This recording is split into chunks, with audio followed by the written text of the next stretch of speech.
ख्वातीन और हज़रात, कबूतर कितना मासूम सा परिंदा है ना। लेकिन आप जानते हैं कबूतर एक जासूस है। जी हाँ, शायद जेम्स बॉन्ड से भी बड़ा जासूस।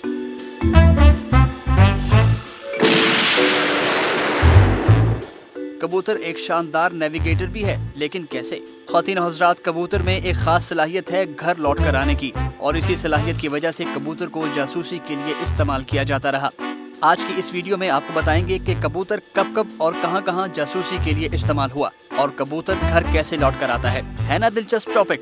इसी तरह के कई शानदार टॉपिक्स पर हमारी वीडियोस मौजूद हैं। एक सब्सक्रिप्शन का बटन दबाकर आप वो तमाम वीडियोस देख सकते हैं। ख्वातीन और हज़रात, कबूतर को आप चाहे सैकड़ों मील दूर रह जाकर भी छोड़ दें, वो वापस घर ही आएगा। यही वजह थी कि कोल्ड वॉर हो या वर्ल्ड वॉर, कबूतर को बतौर एजेंट इस्तेमाल किया गया। दोस्तों, कबूतर एक परफेक्ट अंडर कवर एजेंट है जो दुश्मन की सफों से खुफिया मालूमात ला सकते हैं।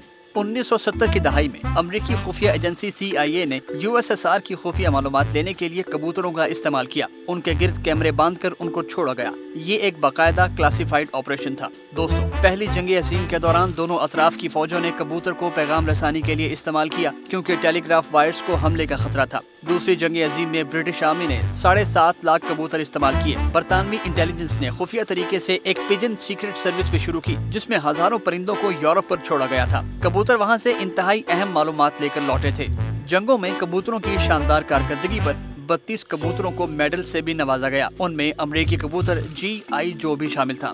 टेलीग्राफ की इजाद से पहले कबूतरों के जरिए मेल सर्विस भी की जाती थी, और ये उस वक्त की सबसे तेज तरीन कोरियर सर्विस थी। दोस्तों, इंसान सैकड़ों सालों से कबूतर पर भरोसा करता रहा है, लेकिन एक कबूतर इतना काबिल भरोसा कैसे हो सकता है, आपको समझाते हैं। कबूतर में समत यानी डायरेक्शन की सेंस कमाल की है। अगर उनको पिंजरे में कैद रखा जाए तो ये 15 साल से ज्यादा तक जिंदा रह सकते हैं।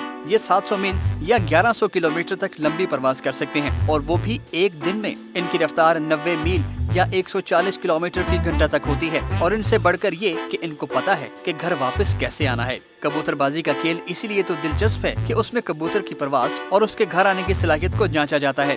दोस्तों, इसकी वजह यह है कि कबूतर का बच्चा जहां पैदा हो और वो वहां अपने इब्तदाई चंद हफ्ते गुजार ले और बाहर न जाए, तो वो चाहे जिस भी लोकेशन पर हो उस जगह पर वापस लौट कर आता है। लेकिन कबूतर इतनी शानदार कारकर्दगी कैसे दिखाते हैं? साइंसदान इस सवाल का जवाब कई दहाइयों से ढूंढ रहे हैं। कुछ रिसर्चर्स का कहना है कि कबूतर सोलर कंपास को इस्तेमाल करते हैं। मशरिक, मगरिब, शुमाल, जुनूब का हिसाब लगाते हैं, और उसी डायरेक्शन को इस्तेमाल करते हुए वो घर को लौट कर आते हैं। फिर ये कि कबूतर की नजरें भी तेज होती हैं, और वो फ्लाई करते हुए लैंडमार्क्स को दिमाग में महफूज कर लेते हैं। लेकिन सिर्फ यही दो चीजें नहीं हैं। दोस्तों, कबूतर जमीन की मैग्नेटिक फील्ड को भी इस्तेमाल करते हैं। उनकी चोंच में मकनातीसी जर्रात होते हैं, जिनकी वजह से वो अपने गिर्द मैग्नेटिक फील्ड को पहचान सकते हैं। इससे भी बढ़कर कबूतर की है सूंघने की हिस्स। कबूतर खुशबू को पहचानते हैं। वो खुशबू दरख्तों की, समंदरों की या इंडस्ट्रियल एक्टिविटी की भी हो सकती है। फिर आती है सुनने की हिस्स। कबूतरों की सुनने की हिस्स बहुत कमाल की है, क्योंकि कबूतर वो आवाजें भी सुन लेते हैं जो इंसान नहीं सुन सकता। जमीन में होने वाली हल्की सी वाइब्रेशन भी कबूतरों के लिए काबिल समात होती है।